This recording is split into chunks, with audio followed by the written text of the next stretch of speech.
say M for Manipur. He has not gone there even once. So it is Rahul Gandhi who's gone there not just once but twice, even a couple of days ago. He was in Manipur, he was listening to the women. The man is not in power, but he's trying. He's trying to at least listen to people's voices, like journalists do for that matter. Like I would go and listen to people's voices, even if I'm not in a position of power. But I would get to know what's happening. So even this much, and so much for the double-engine Sarkar, the double-engine government, that in Manipur and in the center, both is the BJP government, and they say you elect us, not will be asking him a question because Narendra Modi has become a god, and gods are there only to be worshipped, not to be asked questions. Now the question that is again and again, the only question I would say that should have been asked of him, that was asked not on a national platform, but twice on international platforms, the Muslim question. The complicated relationship Mr. Modi has with the Muslims of India. So twice it happened, one in UK and one in US. One in UK when it happened, he of course couldn't reply. One in US, when the question came to him that what is he doing about the state of minorities in India, he said India is a mother of democracy. At least a dozen times he said democracy, he repeated dozen times democracy. And he said India is a mother of democracy, we do not discriminate we do not do any discrimination based on religion, caste, creed, language, gender. That's it. So two questions he so far addressed, both were on Muslim question.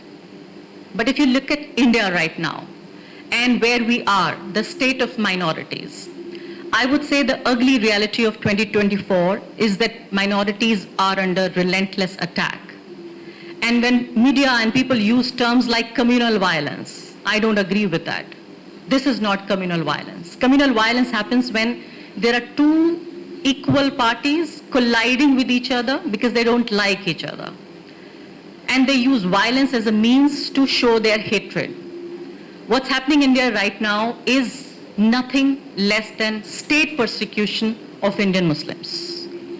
So this is no communal violence. This is outright state persecution.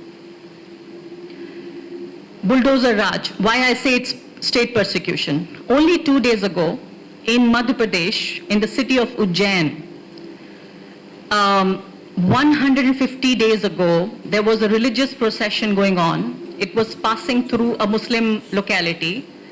And one of the people from a local Hindu organization, it accused a couple of Muslims, 3 Muslims, that when the yatra, the procession was passing by that area, they spat on the procession. A case was registered against them. 3 people were arrested. 2 of them were minors. Minors went to jail, and their house was bulldozed within 24 hours of filing that FIR. This happened 5 months ago. After 5 long months, there were 3 people who went to jail. 2 people were released after 2 months, and now the 3rd person, who is the only adult, he was released after 151 days because the police could not prove their case in the court. And the court gave the final, the last man also the bail. Now his house is demolished, and this person spent 151 days in jail. And this is not the only incident that happened. And one of the most peculiar thing that happened when this incident happened, you must have watched videos and you know about incidents of Muslim houses being bulldozed by state bulldozers. In this, the municipal officials, they took drummers with themselves when they reached the venue, when they were demolishing the house of this person where at least 12 people lived, 3 families used to live. It was a 3-story building. So 3 families used to live, 3 brothers who used to live there with their families, and they also used to run a small shop in the same building. So municipal officials, they took drummers with them and they played bhakti song, religious song, Govinda Govinda, people were dancing, beating the drums while this house was being demolished. This is the state of affairs in India right now, and that's why I say this is no communal violence, this is no Hindus and Muslims fighting with each other.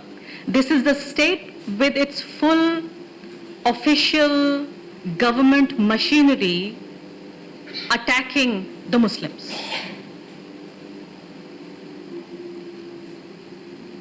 Now, coming to the Vishwaguru image, Mr. Modi thinks, and I think when you go to the ground, you actually feel that he's been able to sell this story very well of him being the Vishwaguru or him making India the Vishwaguru. When G20 was happening, just days before G20, there was a riot took place which is just an hour drive from New Delhi. A mosque was demolished, imam was killed, and there were clear public calls for social economic boycott of Muslims. And this was happening when all international global delegates were there in New Delhi. This is how a global leader, a Vishwaguru, looks like. People talk about political representation. Now you have a member of parliament called Danish Ali from BSP. Danish Ali was abused, called a pimp, a terrorist, an outcast by his fellow parliamentarian in the premise of the parliament. So no space is a safe space for India's Muslim. You may be a small-time vendor, you may be a cart puller, you may be a small shopkeeper, you may be a journalist like me, or you may even be a parliamentarian. You can still be called a terrorist, you may still be called an outcast, you may still be called a pimp, and other names which are uncivilized and I cannot pronounce here.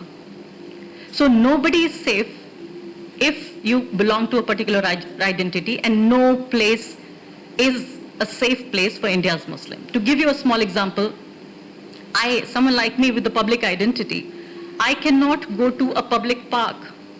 I cannot go to a public gym. I cannot go and watch films.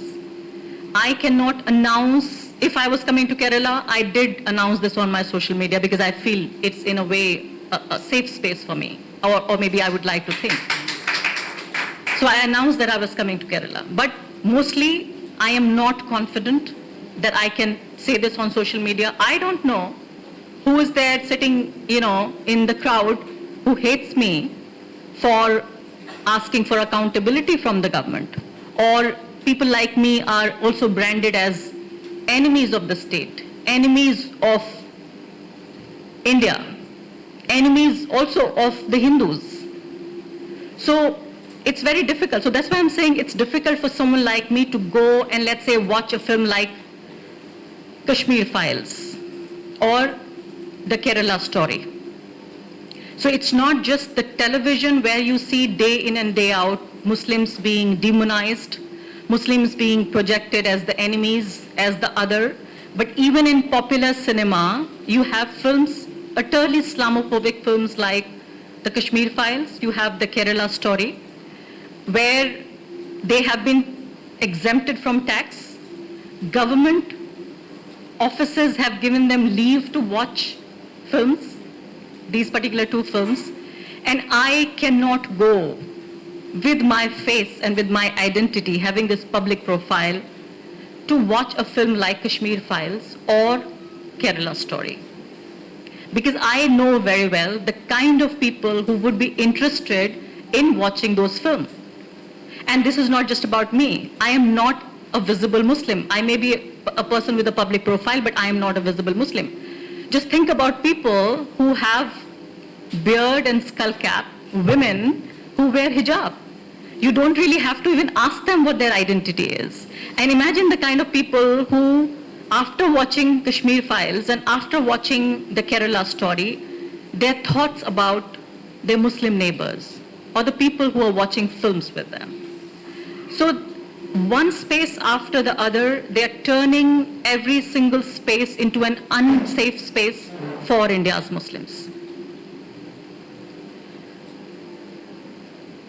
I feel there are three important markers which clearly define India's transition from a secular democracy to a Hindu first nation. After a few minutes, I'll also show small clips of the videos, or I would say the video testimonies I have collected to show to you that how India, in some parts at least, in some pockets at least, is already living like a Hindu Rashtra.